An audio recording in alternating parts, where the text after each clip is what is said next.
Cable fault diagnosis for photovoltaic power generation. After testing, the total length of the cable is about 4.5 km. After insulation testing, we know that the insulation resistance of phase C is 40 ohms, unable to effectively break down.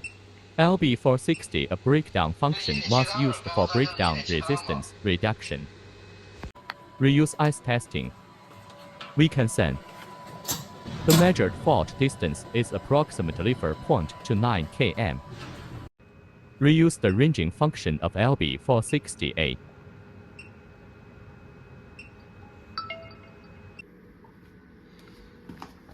They actually display the fault distance as 4.32 km. The cable path is known. Walk to the vicinity of 4.3 kilometers for precise positioning.